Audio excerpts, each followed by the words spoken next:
faltou, mas agora não está mais faltado. Vamos falar sobre Gaston e também um pouquinho sobre a Fera, porque eu tenho a sensação de que eu não falei tudo que eu deveria falar sobre esse personagem que é muito importante para a masculinidade.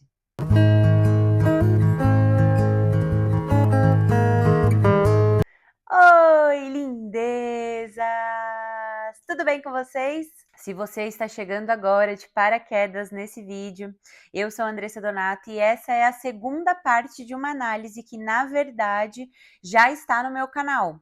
Eu já fiz a análise sobre a Bela e a Fera e a gente está fazendo aqui uma série sobre as princesas, introduzindo um pouco desses contos literários junto com a mitologia grega. É claro, trazendo um pouquinho para nossa realidade aqui também. Mas como na outra análise eu falei muito sobre a Bela, e eu comentei por lá que eu tenho uma opinião muito impopular e uma leitura muito impopular do Gaston, o que não significa que eu não considere ele, né, um vilão. Na verdade, ele é um anti-herói incompreendido, e vocês vão ver isso. Eu acho que eu preciso dedicar uma aula exclusiva sobre ele. Então essa é a aula onde vocês vão entender um pouco mais do universo masculino, né, dessa masculinidade. Podem enviar para os maridos de vocês, para os irmãos e etc, pipipi, popopó. Vocês vão gostar. Eu sou Andressa Donato, sou atriz, roteirista, escritora e também sou terapeuta familiar. Então eu estou unindo aqui no meu canal do YouTube todos esses assuntos para te ajudar a ter uma vida muito melhor através da arte. Então vamos começar a nossa aula, chega de enrolação. Gaston e Fera, dois personagens emblemáticos no conto. Ora, vocês já sabem que a Bela trata do mito de Perséfone e que praticamente a gente tem ali uma leitura quase cópia, né? Gaston e a Fera, né, o príncipe, também representam mitos muito importantes para a mitologia grega. Não foi o Walt Disney que inventou eles, não. Qual é a leitura simbólica que eu quero trazer aqui para vocês? O Gaston, ele é um fogo consumidor, um fogo destrutivo, um fogo que não consegue ser contido. Já a Fera é um fogo que catalisa, que transforma, que aquece, mas que precisou passar por uma purificação. Ele precisou se purgar. Inclusive, a Fera é um dos melhores personagens que eu gosto para explicar sobre o purgatório. Mas eu vou deixar essa aula para vocês contarem aqui para mim se vocês querem. Porque essa aula eu tô preparando lá pro pessoal do Crisma da minha paróquia. O Gaston, ele é um guerreiro não iniciado.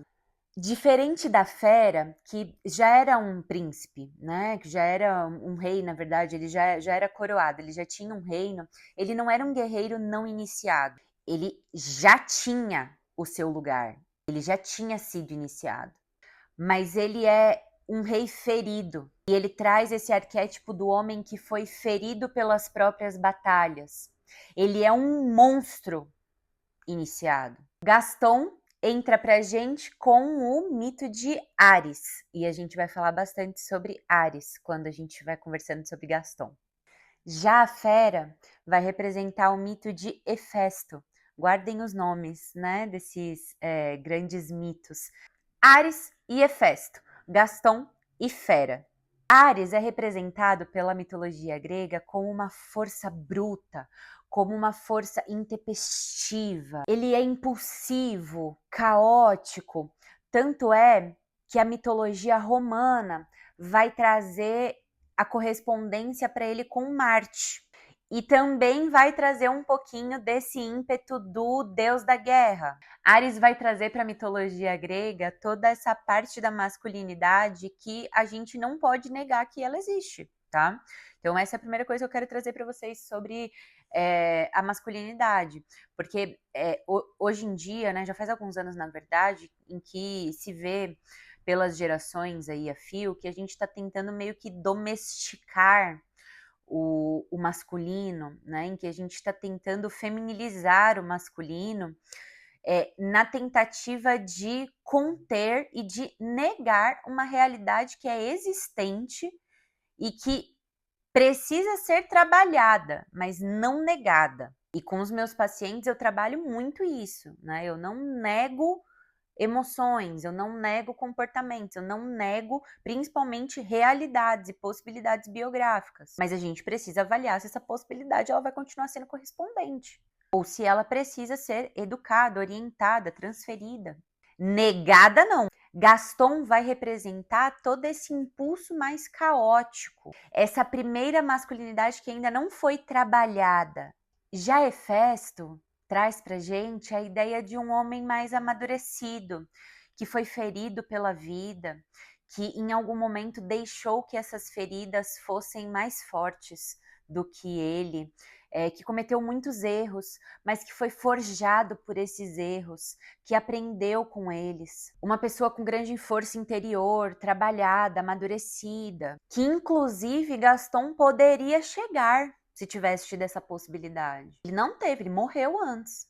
E às vezes não vai dar tempo mesmo na nossa vida, né? Por isso que, ó, temos que correr, porque a gente nunca sabe quando é que vai ser o último dia. A gente tem que começar a trabalhar agora, até para ontem, né? Porque a gente só tem o agora na nossa vida. Então a gente vai falar sobre esse homem inflamado, onde o ego dele o destrói, onde a virilidade e essa força impetuosa dele, essa força que não foi orientada, acaba sendo um chamariz para a própria destruição. E este homem forjado, que foi ferido, que foi machucado, mas que transforma este fogo em virtude e não abandona a masculinidade, não nega a força, não nega a virilidade, mas a orienta para o lugar certo. Vamos começar então falando sobre Gaston, porque o Gaston, ele é visto, né, para quem faz uma análise um pouco mais superficial, vocês podem estar vendo por aí, né, ou já viram aí, que ele é arrogância pura,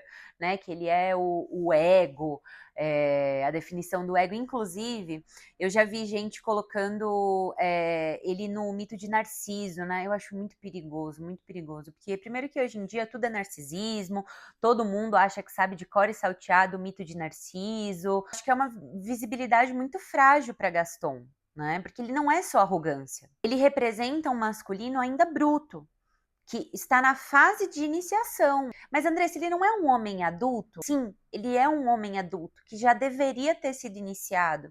Ele é como se fosse um homem de mais ou menos ali uns 30 anos, né? Um homem que beira ali os seus 30 anos, mas que abarca a personalidade de um adolescente de 13, de 12, de 14 no máximo. Alguma coisa aconteceu ali, e eu não vou ficar conjecturando sobre como foi a segunda infância dele, né? Mas alguma coisa aconteceu nessa forja desse caráter, porque percebam que não existe a família do Gaston, né? Ele é um homem solitário, então não se sabe o que aconteceu nessa primeira infância e na segunda infância dele, mas é fato que ele está aprisionado ali. Ele é um homem que não cresceu. E tem alguns traços simbólicos no Gaston, né? O primeiro deles que eu queria destacar é o desejo de conquistar.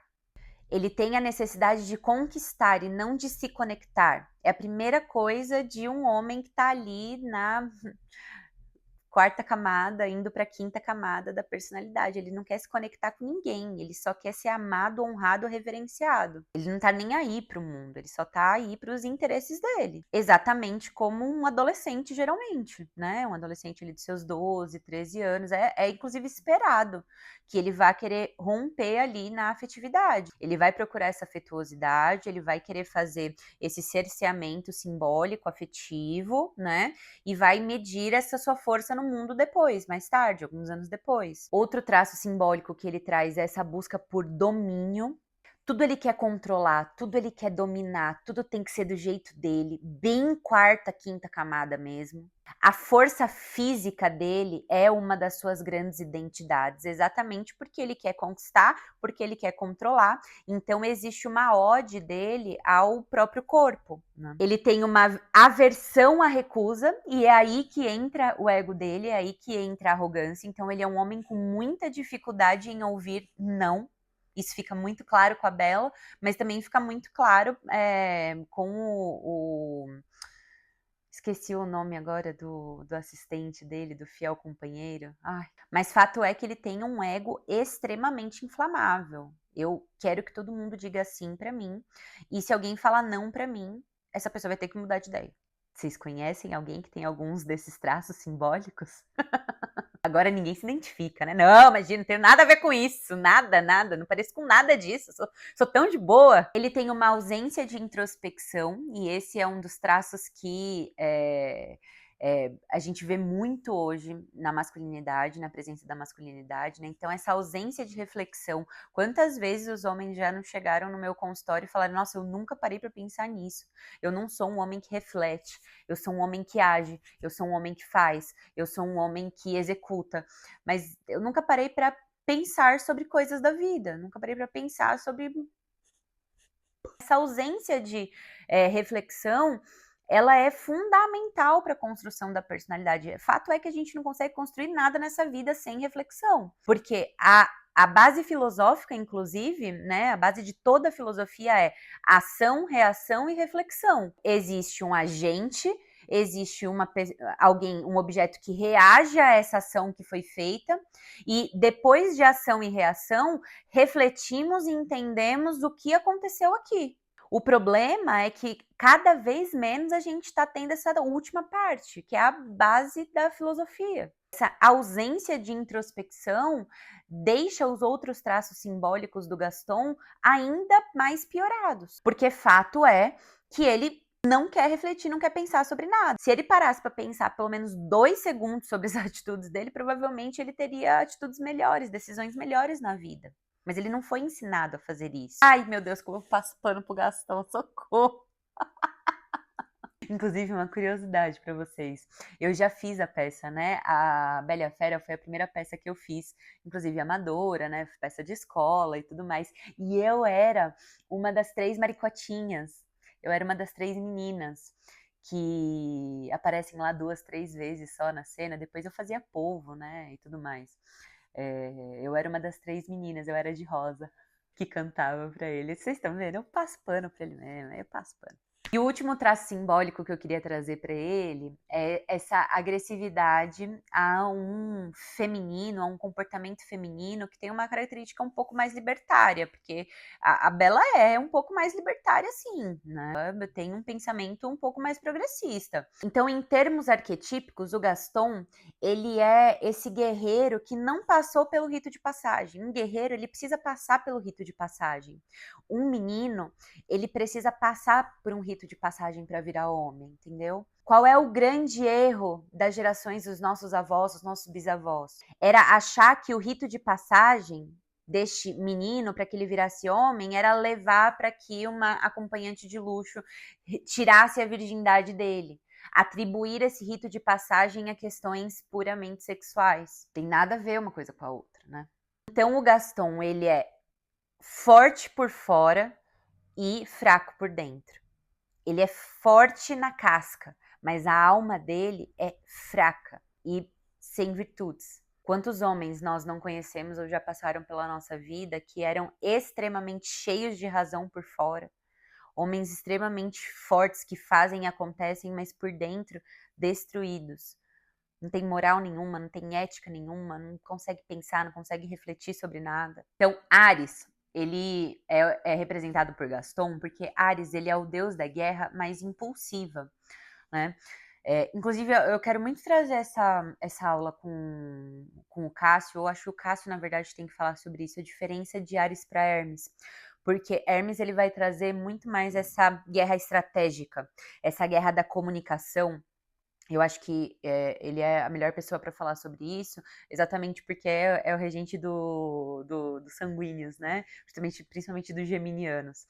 Então, Hermes, ele traz essa guerra mais estratégica, essa guerra bem embolada, sabe? Ares não. Ares representa essa força impulsiva, essa força que se joga, essa força mais violenta. E o que Ares e Gaston têm em comum? Essa força sem propósito, essa agressividade impulsiva, a necessidade de admiração, essas reações destrutivas, essa incapacidade de lidar com o feminino, principalmente um feminino que é diferente da expectativa dele, essa sede de viver para provar algo para si mesmo o tempo todo, Tanto Ares quanto Gaston se perdem porque eles são excessos, porque eles se excedem. Ares não constrói nada, ele é um guerreiro que explode. Ele vai para destruir, ele não quer nem saber. Gaston não sabe amar, ele conquista. Ele só quer conquistar. A Bella é como se fosse só mais um território a ser conquistado. É mais um troféu que ele quer colocar na prateleira dele. Quantos homens ainda não veem as mulheres assim, né? Essa brincadeirinha que a gente faz, inclusive, nas redes sociais. Ai, porque eu quero ser uma esposa troféu. É essa essência de Gaston, que tá sendo aplainada aí, né? Que tá sendo reverenciada. Essa mulher que quer ser um troféu, ela nada mais está pedindo do que um Gaston na vida dela. Um homem que só vai vê-la como realmente um troféu, como alguém que tem que ser conquistada e colocada na prateleira. A partir do momento que ele achar que ele tem que conquistar outras coisas, ele vai e conquista. Porque a sede dele não para. Ele só quer conquistar. Então, se você quer ser esposa troféu, cuidado. Cuidado com o que você está pedindo. Pode ser que você consiga. Gaston vai encarnar um masculino que ruge, né? Não um masculino que se oferece para entregar a sua vida. Ele não quer entregar sua vida por nada, ele não se oferece para nada, ele não quer servir, ele quer ser servido.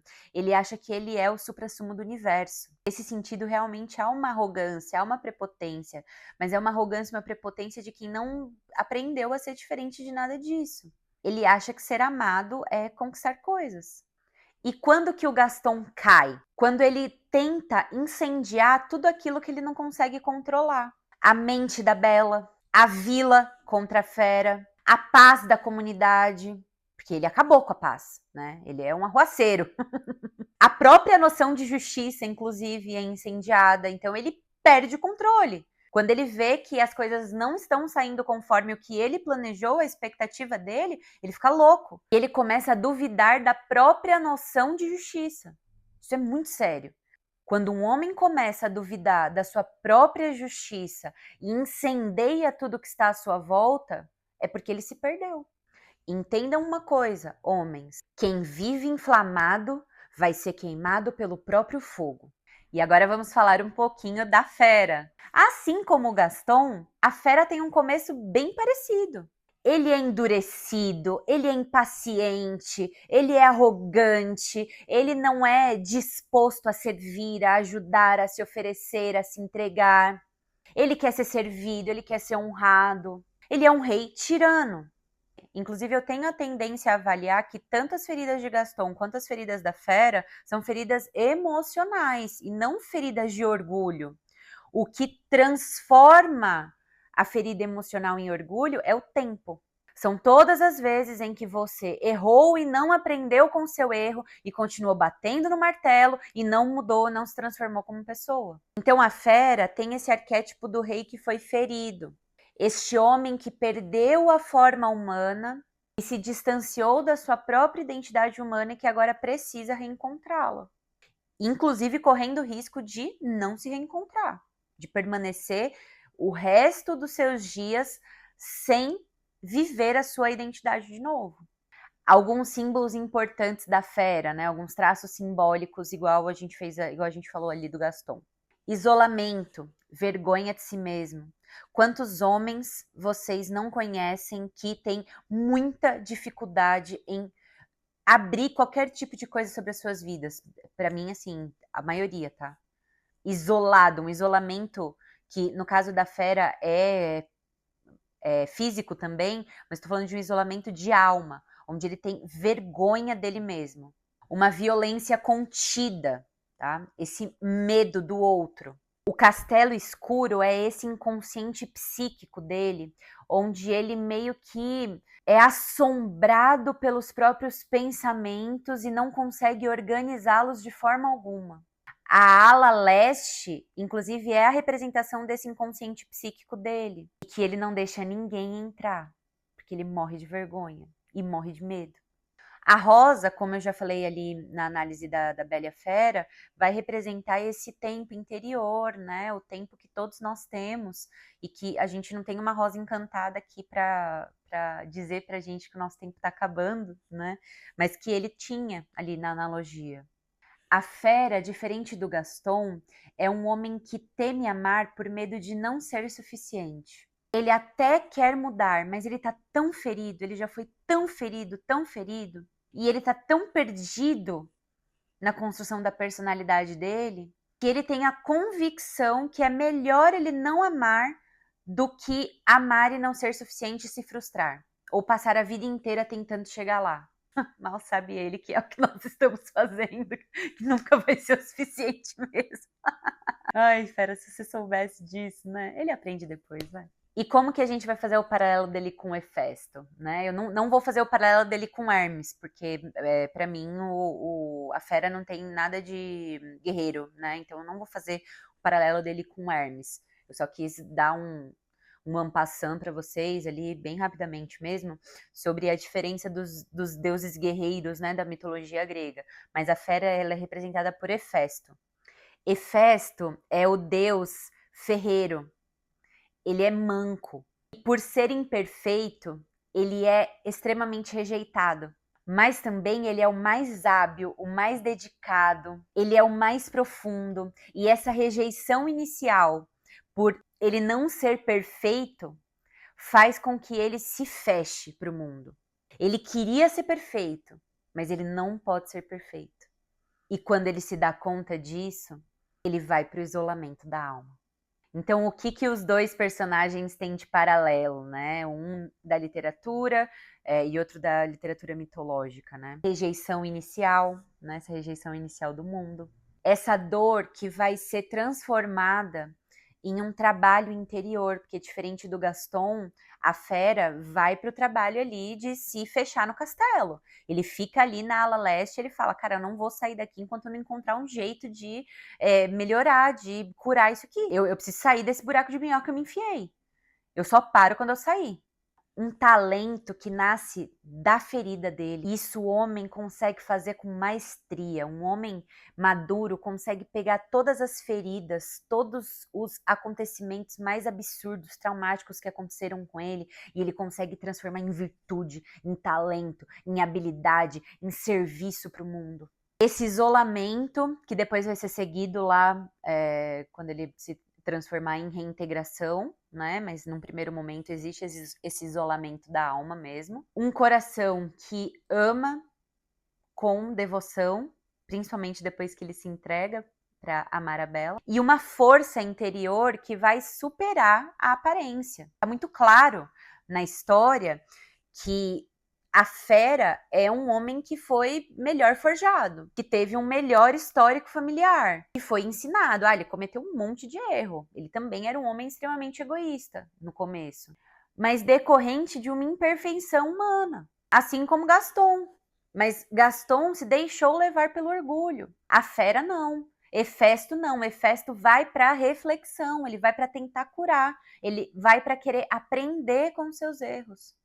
Mas Andressa, a fera não foi imposta a aprender com um encantamento? Será que se ele não tivesse sido encantado pela figura ali da maga, será que ele teria passado por isso? Eu tendo a acreditar que alguma coisa ia se apresentar na vida dele, mais cedo ou mais tarde, assim como foi para Hefesto. A fera se apresenta como um fogo que precisou passar pela lapidação. Hefesto é esse fogo transformador, esse fogo criativo, imperfeito mesmo. É um fogo que se você chegar perto, ele continua queimando. Mas que se você consegue dominar, que se você consegue transformar, colocar no lugar certo, ele vira uma lareira e aquece.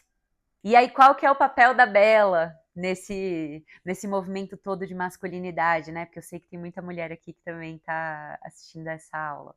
O papel da Bela não é salvar a fera. Repitam comigo aqui. O papel da Bela não é salvar a fera. Repitam comigo aqui. O papel da Bela não é consertar a fera. Eu acho que mais claro que isso. Só se eu for aí na casa de vocês e puxou a orelha de vocês. A Bela não conserta nada. Eu quero que vocês me mostrem algum momento da Bela e a Fera onde vocês veem a Bela consertando alguma coisa na fera. Porque a gente é cheia disso aqui, né? de querer mudar o homem, a gente querer salvar o homem. Ai, não, porque se ele continuar desse jeito, ele tá indo pro inferno. Eu preciso salvar a alma dele. O meu papel é levar o meu marido para o céu. Ah, vai nessa. Vai nessa. Vai nessa pra você ver só. Se você não vai se enfiar num buraco de minhoca. Depois vai vir ali no meu consultório. Resolver esse buraco de minhoca aí que você se enfiou. A Bela tem um papel de iluminar o caminho. A Bela é a luz que ilumina o caminho para a fera conseguir andar. Só isso. Que já é muita coisa, na verdade, né? Você, esposa, presta atenção. Você não tem que consertar seu marido. Não tem que querer enfiar na goela dele. Igual eu faço muitas vezes, igual você faz muitas vezes. A gente tem que ficar enfiando as coisas na goela abaixo dele. A gente ilumina o caminho. A gente vive, a gente é o que é. A gente tem que trabalhar a nossa personalidade para que a gente seja a melhor pessoa possível. Uma pessoa tão admirada, tão honrada, tão valiosa, que este homem vai olhar e vai dizer: eu preciso amar essa pessoa. Eu preciso cuidar dessa pessoa. Eu preciso amar, eu preciso servir, eu preciso ser todo dela, eu preciso ser um objeto de veneração dessa mulher. O que é que eu preciso fazer para ser como ela, para estar com ela? Mas isso vocês não querem. Vocês querem o quê? Vocês querem é dar sermão. Querem dar sermão. Vocês querem enfiar o que vocês querem na cabeça dos caras. Imagina se a Bela tivesse feito isso com a fera. A Bela, não trazendo um pouquinho de Perséfone, né, mas trazendo um pouquinho de outra deusa mitológica, ela é um pouquinho como Atena nesse papel. Atena, na mitologia grega, ela é a deusa da luta, né? A deusa das batalhas. Ela traz um tom de moderação. É como se ela fosse a general do Ares. Então, ela traz a moderação pro Ares. É ela que fala: Ares, deixa eu te falar uma coisa. Por que você não fica ali cuidando dos objetos ali da guerra, dos escudos e tudo mais? E deixa que eu vou lá conversar com o pessoal. Não, assim, só uma sugestão. Só uma sugestão. Você tá muito bravo. Vem cá, deixa eu fazer uma massagem em você. Tá muito bravo. Deixa que eu vou lá, converso com eles. O que você quer? Ah, você quer isso? Tá bom, vou lá. Pode deixar. Vou passar tudo pra eles, tá? Aí ela vai e faz as coisas do jeito que tem que ser feitas. É a Atena, inclusive, que inspira Hefesto. Na mitologia grega, é ela que vai trazer ela tem um diálogo muito bonito com o Hefesto, onde ela traz para ele essa coisa de ninguém espera que você seja perfeito. A gente espera que você consiga usar todos esses seus talentos, toda essa sua habilidade para fazer coisas grandiosas. É muito bonito. A primeira coisa que a Atena faz com o Hefesto é aceitar ele como ele é, imperfeito. E quando a gente aceita esse marido, né, esse filho, do jeito que ele é, sem tentar querer mudar ele a cada segundo, a cada momento, essa aceitação cura. Porque o outro não precisa mais ficar tendo que ser uma performance para agradar a gente, o outro só é. Não existe mais essa pressão entre ser suficiente, querer, ter que, né, performar de um jeito determinado. Eu sou o que eu sou. E agora eu sei que eu posso descansar porque ser imperfeito do jeito que eu sou é suficiente. Eu posso ser amado, mesmo tão imperfeito e ferido assim. É ou não é o que a Bela faz com a fera? É ou não é? É tão maravilhoso que assim tem um turning point, né? Para mim o plot twist não é quando a fera ressuscita, né? Quando ela é reintegrada. Para mim o plot twist, o turning point da fera é quando ela solta a Bela. Entendeu? Quando ele vai e solta a Bela.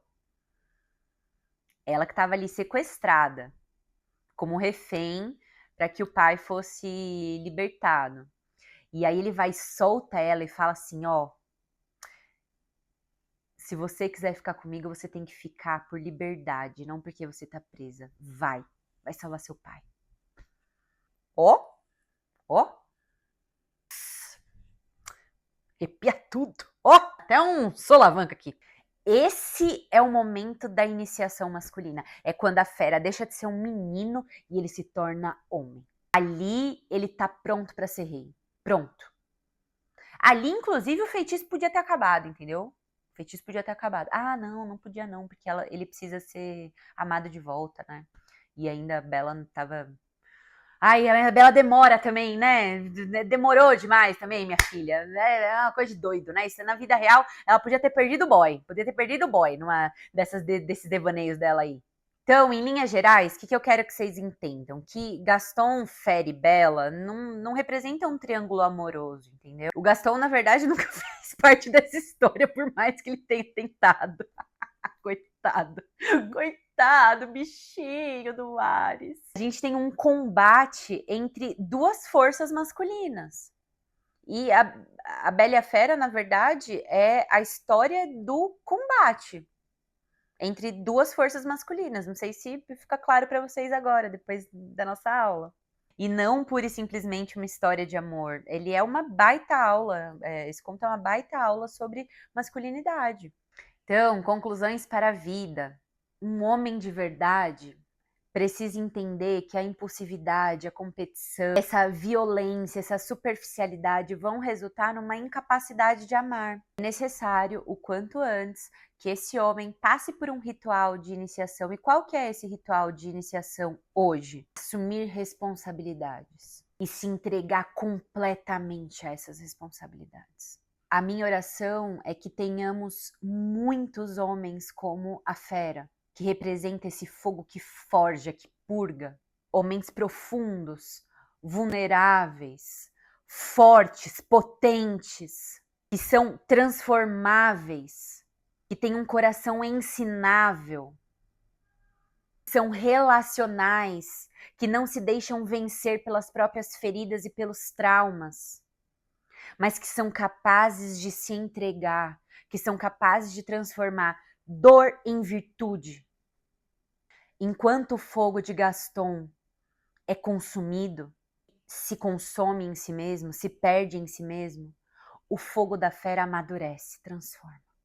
E eu termino dizendo que a história mostra que o verdadeiro homem não é definido por aquilo que ele conquista, mas sim pelo que ele conhece. Fiquem com Deus, um beijo grande e até a próxima!